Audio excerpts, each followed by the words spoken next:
ఆగండి ఆగండి ఆగండి, నేను ఇంకో వీడియోతో వచ్చేసాను, చూసేసి వెళ్ళిపోండి. వెళ్తూ వెళ్తూ లైక్ ఇచ్చి ఒక కామెంట్ కూడా పెట్టండి. అలాగే కొత్త వాళ్ళు ఎవరైనా చూస్తే సబ్స్క్రైబ్ కూడా చేసుకోండి.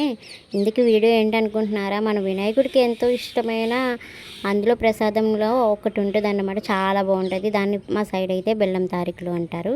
అదే తయారు చేసుకున్నామండి. ఎందుకో తినాలనిపించింది, అమ్మని అడిగితే సరే చేస్తాను అని చెప్పింది. ఇంకా ప్రాసెస్లోకి వెళ్ళిపోదామా.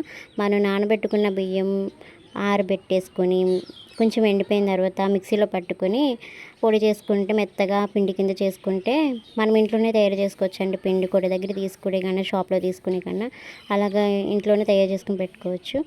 అవి రెడీ చేసుకున్న తర్వాత కొంచెం జల్లించుకుని పిండిని మెత్తగా ఉంటుంది. అలాగే లోపల కొబ్బరి తురుమును అనేది తురిమేసుకోవాలి. తర్వాత మనం వేడి నీళ్ళు పెట్టుకొని మనం మిక్సీ వేసుకున్న పిండిని జల్లించుకున్నాం కదా మెత్తగా, దాన్ని వేడి నీటిలో కలుపుకోవాలన్నమాట. బాగుంటుంది అలా చేసుకుంటే, ఎందుకంటే ఉక్కు పెట్టుకుంటాం అంటారు మా సైడ్ అయితే, గోదావరి సైడ్. అది మొత్తం మెత్తగా కలుపుకోవాలన్నమాట. కలుపుకున్న తర్వాత కొంచెం పిండి ఉంచుకొని మనం చేతికి అవి పాముల్లో చేసుకుంటాం కదా, అవి సన్నంగా చేసుకుంటాం అన్నమాట. అవి చేసుకున్నప్పుడు చేతికి అంటుకోకుండా ఉండడానికి పిండి వేసుకొని కొంచెం దాన్ని అలాగా కొంచెం సన్నంగా చేసుకోవాలి. మరీ సన్నంగా చేసుకుంటే అవి విరిగిపోతాయి. అందుకే కొంచెం మాదిరిగా చేసుకుంటే బాగుంటాయి. ఇంకొకటి ఉండలా కూడా చేసుకోవచ్చు. ఇంకొకటి ఏంటంటే అవి వాటర్ ఏంటి అలా ఉన్నాయని అనుకోకండి, కొంచెం పిండి వేసాము ఆ వాటర్లో, ఎందుకంటే కొంచెం చిక్కబడతాయి అన్నమాట. అందుకే పిండి వేసి దాంట్లో బెల్లం వేసి గ్యాస్ మీద పెడతాం. అదేంటి మరిగిన దాంట్లోనే వాటర్ వేయచ్చు కదా అనుకుంటారు. లేదు, వీడియో కొంచెం నాకు అందదనేసి కింద దాంట్లోనే వేసాం. అలా కూడా వేసుకోవచ్చు, ఏం కాదు. బెల్లమే కదా, మనకేం పాకం కింద అవసరం ఏం లేదు, కొంచెం పాకం అయితే సరిపోద్ది.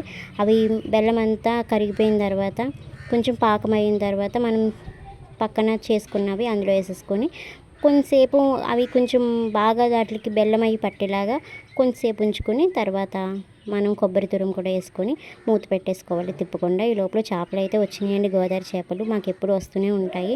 అవి చూస్తున్నాం, ఇచ్చుకుందామని అయితే ఇచ్చుకున్నాం కూడా. అవి ఇంకా చూపించలేదు. ఇంకా చూసారా మనం రెడీ అయిపోయింది కూడా. నేను కొంచెం రెడీ అయినప్పుడు అది వీడియో అయితే తీయలేదు. చాలా బాగా వచ్చిందండి, టేస్ట్ కూడా భలే కుదిరింది. ఇంకోటి ఏంటంటే సాల్ట్ చెప్పలేదు నేను, ఆ పిండిలో సాల్ట్ కూడా వేసుకోవాలి. సాల్ట్ కూడా వేసుకుంటే టేస్ట్ అయితే అదిరిపోతుంది అన్నమాట. తీపి అన్నీ కరెక్ట్గా పర్ఫెక్ట్గా సరిపోయినాయండి. మీరు కూడా ట్రై చేసుకోండి, సూపర్ అయితే సూపర్ ఉంటుంది. ఆఖరికి నేను తినేసాను. వీడియో నచ్చితే లైక్ చేయండి, షేర్ చేయండి. బాయ్.